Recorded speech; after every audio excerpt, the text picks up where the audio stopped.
A minha casa, a nossa casa. Que casas temos? Que casas queremos? No 36º aniversário do Público, olhamos para a habitação. Convidamos um dos maiores arquitetos portugueses, vencedor de um Pritzker, Eduardo Souto de Moura, para ser o diretor da edição especial, a 5 de março, dedicada à habitação. Mas um dia antes, a 4 de março, é aos leitores que convidamos a juntarem-se ao Público na Casa da Arquitetura em Mantosinhos para a grande conferência A Minha Casa. Consulte o programa em público.pt/36 anos e junte-se a nós, porque é com os leitores que nós fazemos a nossa casa. Eu sou o Amílcar Correia e este é o P24. O ataque ao Irão interessa mais a Israel do que aos Estados Unidos. A short time ago, the United States military began major combat operations in Iran. Estados Unidos e Israel atacaram em conjunto o Irão neste fim de semana e mataram Ali Khamenei, o líder supremo do país. O presidente dos Estados Unidos, Donald Trump, disse que 4 dezenas de líderes políticos e religiosos tinham sido mortos neste segundo ataque em menos de um ano, entre eles o ministro da Defesa e o líder dos Guardas da Revolução. O presidente Masoud Pezeshkian fará parte de um conselho interino que irá gerir o país até a eleição de um novo líder supremo. Os ataques fizeram mais de 200 mortes e feriram mais de 700 pessoas, grande parte das quais numa escola feminina, no sul do país, na qual terão morrido mais de 100 crianças. O Irão retaliou com o lançamento de mísseis sobre os países da região com bases militares dos Estados Unidos e também sobre Israel. 3 soldados norte-americanos tinham sido mortos em combate e 5 ficado gravemente feridos. Pelo menos 9 israelitas morreram num ataque à cidade de Beit Shemesh quando um míssil atingiu um abrigo numa sinagoga.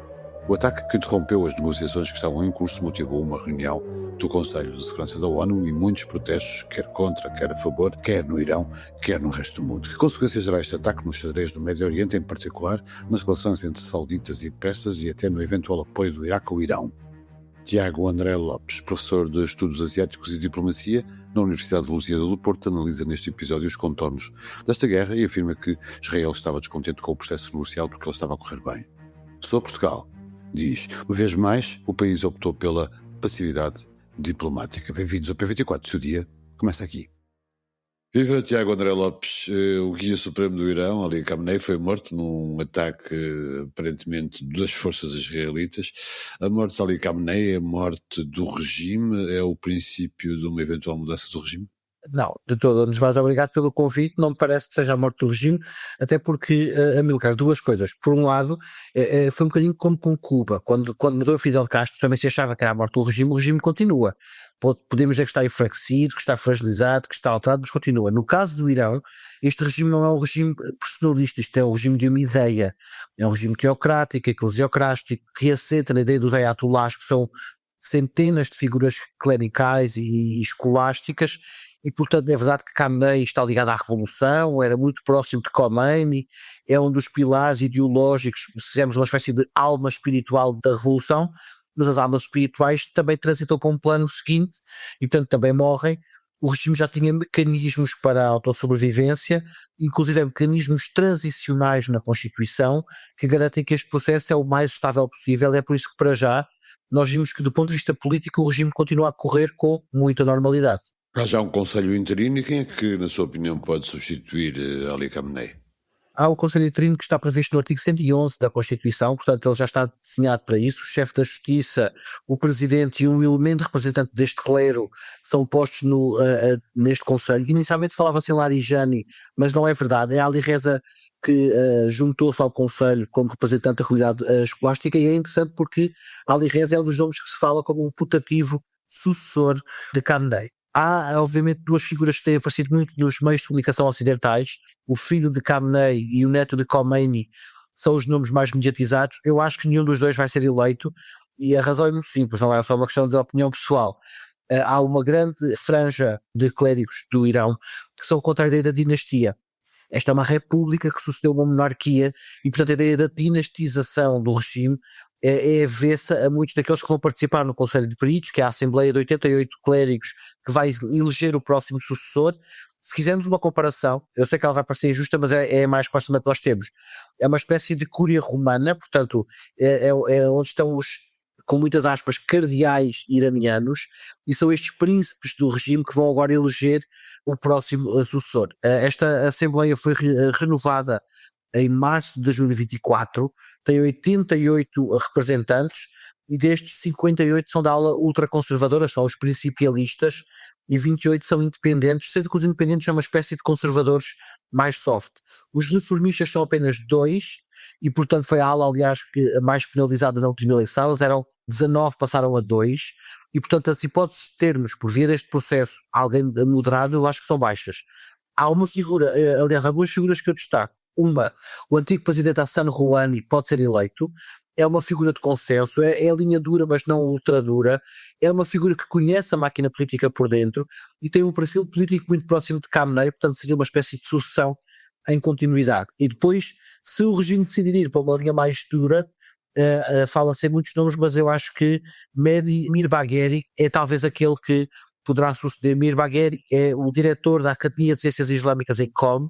Qom é estrutural para o regime, é muito importante para o regime, e portanto não me parece que vá estar muito longe disto. Agora, podem aparecer figuras, e só para fechar esta primeira questão, podem aparecer aqui figuras como, por exemplo, o Hosseini Khorazani, Reza Mordassar Yazdi, que são figuras que nós não conhecemos tanto no Ocidente, são menos mediatizadas, mas que estão dentro da máquina do regime há larguíssimos anos e que conhecem as estruturas do regime, e mais do que isso, são figuras que a Assembleia de Peritos tem uma grande simpatia pelo seu currículo enquanto académicos e enquanto teóricos do regime. Donald Trump tinha garantido que a capacidade nuclear iraniana tinha sido eliminada entre os bombardeamentos. Não deu nenhum argumento muito sério para justificar este segundo ataque em menos de um ano. Porquê é que este ataque foi feito agora? E não será que ele é mais do interesse de Israel do que propriamente do interesse dos Estados Unidos? Absolutamente. O processo negocial, do que nós sabemos, estava a correr bem. Inclusive, nós temos dois fatores que parece que nas últimas horas foram esquecidos por muita gente. Fator número 1, Marco Rubio assumiu que o Irão não tinha de facto enriquecido urânio, apesar das alegações da Agência Internacional para a Energia Atómica. É aliás uma pena o modo como o diretor da Agência Internacional para a Energia Atómica, Rafael Grossi, está a gerir a agência, porque já na guerra da Ucrânia nós temos visto como ele tem um paralelismo em condenar umas coisas, não condenar outras, é muito rápido nos relatórios, é muito lento noutros. Ele claramente deixa-se instrumentalizar, e isso é um problema que a agência vai ter que refletir se quiser continuar a ser vista com seriedade e credibilidade. A mesma agência já agora, à qual não se submete Israel, que não permite as inspeções periódicas, nem permite a monitorização do seu equipamento nuclear. Portanto, Israel estava descontente com o processo negocial porque ele estava a correr bem. O próprio mediador Oman, um dia antes do ataque, em entrevista à CBS norte-americana, dizia que pela primeira vez havia um grau de abertura e de disponibilidade negocial que ele nunca tinha visto antes, e isso dava-nos ideia de que nós poderíamos estar a caminho de um acordo. O facto de na terça-feira ser suposto haver negociações técnicas era um bom sinal. Nós só passamos para negociações técnicas quando há um princípio político acordado. E de repente há este ataque, e este ataque traz duas questões. Se o ataque é necessário, então os Estados Unidos têm que assumir que o ataque de junho foi um fracasso. Nós não podemos destruir o que já está destruído. Não existem meta-destruições, portanto, esse é o primeiro ponto. 2, o primeiro comunicado que saiu no sábado de manhã, pela madrugada, quando Israel assume o ataque ao Irão, no primeiro comunicado o ataque é de bote próprio, é o Ministério da Administração Interna de Israel assume o ataque contra o Irão. E uma hora depois é que começa esta coisa de isto afinal foi um ataque conjunto. Parece que a articulação foi a caminho, em médias res, e não desde o começo do ataque. Os Estados Unidos não querem tropas no terreno, não querem baixas, não é? Mas qual é que é o objetivo? A mudança de regime através do incitamento a uma guerra civil? Isso é possível? Eu acho bizarra a ideia de bombardearmos as pessoas para a liberdade ou bombardearmos as pessoas para a democracia. Isso não existe. Isso nunca aconteceu. Não conhecemos um único exemplo de mudança de regime feito por via da força dos bombardeamentos externos, e mais ainda, as experiências do passado que nós temos são todas más. A mudança de regime, por exemplo, mais recente foi a da Síria, e a Síria passa de uma ditadura secular para uma ditadura teocrática. Tem agora um regime que é de matriz islamita e radical, com uma figura que ainda há pouco tempo era procurado por várias instâncias internacionais, do qual temos imagens dele a fazer decapitações, e que agora é recebido como o presidente da Síria num processo que não foi eletivo nem foi democrático. E portanto, e aqui pode ser o mesmo. Tem havido uma fetichização mediática em torno de Pahlavi, mas Pahlavi não tem expressão nenhuma dentro do Irão.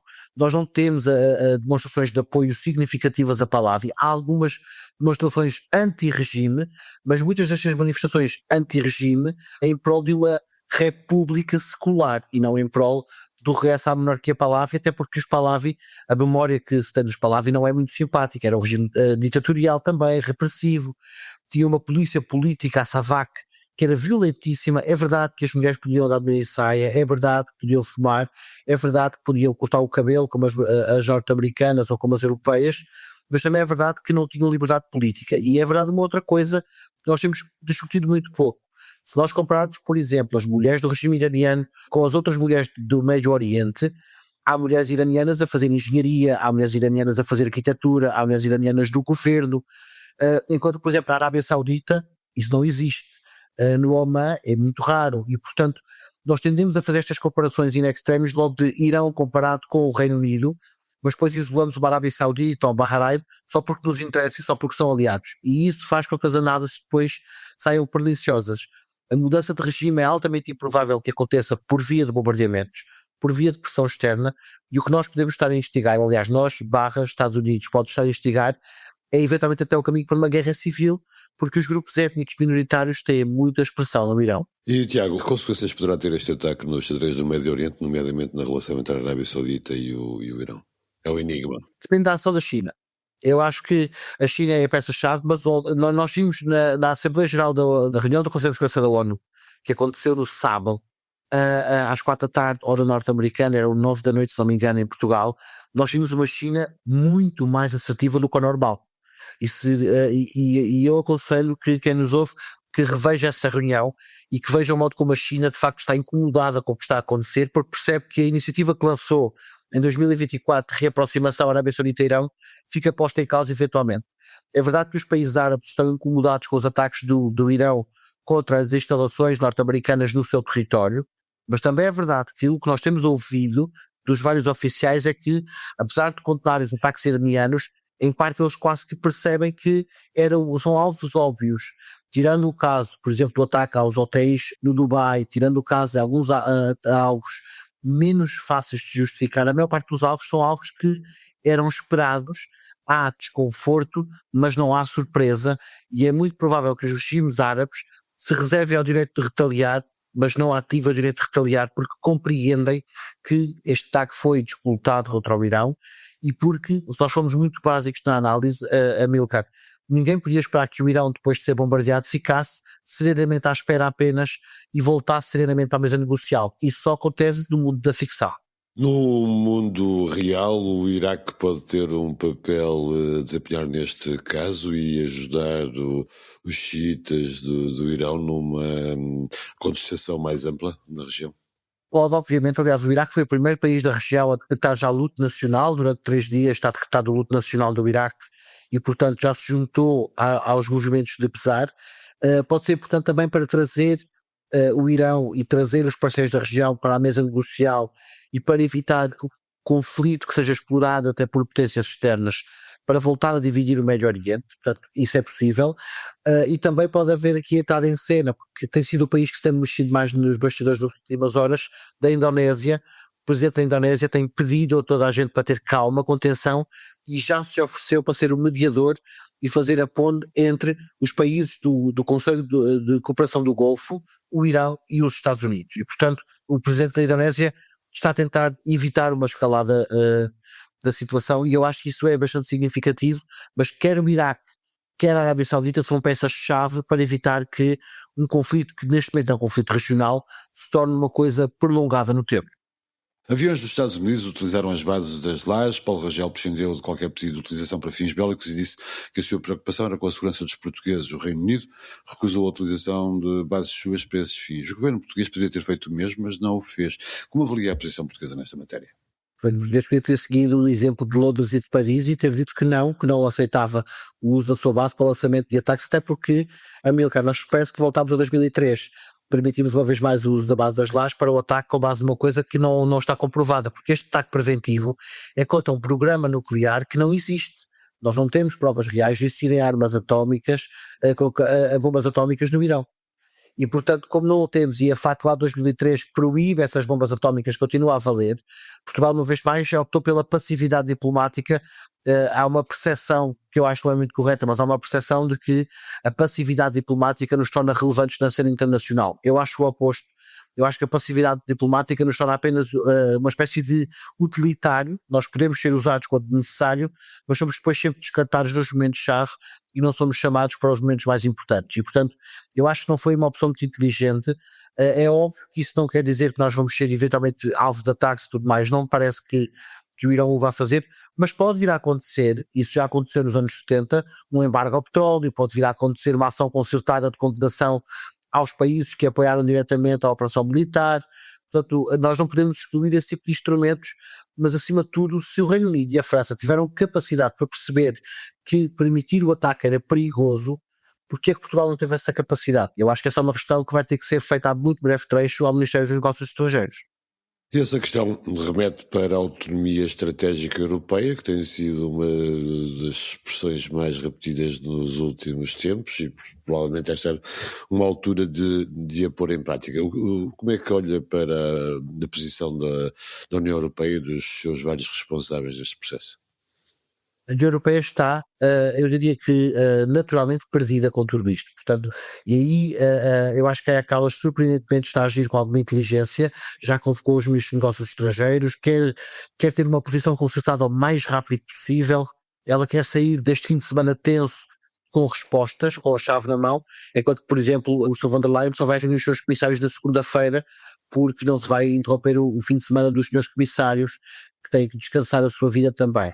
Portanto, eu acho que é importante esta tentativa de concertação, mas o que nós estamos a ver é isto. A União Europeia nasceu como um bloco económico e cada vez que tenta ser um bloco político ou geopolítico, não consegue fazê-lo. E eu acho que é importante a União Europeia se calhar repensasse que se calhar a nossa força está de facto nisso, sermos um bloco económico, coeso, atrativo, interessante, mas deixarmos de lado este sonho federalista que é inconsequente porque as agendas de política externa são tão diferentes, Médio Oriente para nós, Portugal, para a França, para a Espanha, para a Itália é relevante, mas se calhar para uma Croácia ou para uma Áustria não é assim tão significativo para a sua política externa e, portanto, se calhar está na altura de percebermos que a autonomia estratégica só vai acontecer se de facto chegarmos a um acordo a 27.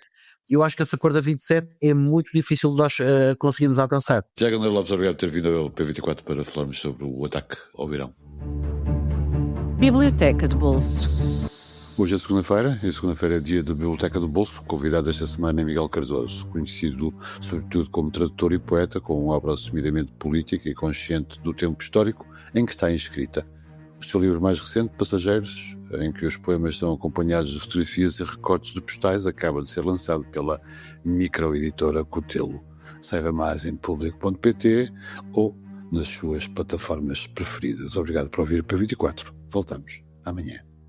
Para não perder os novos episódios, subscreva este podcast do Público na sua aplicação preferida.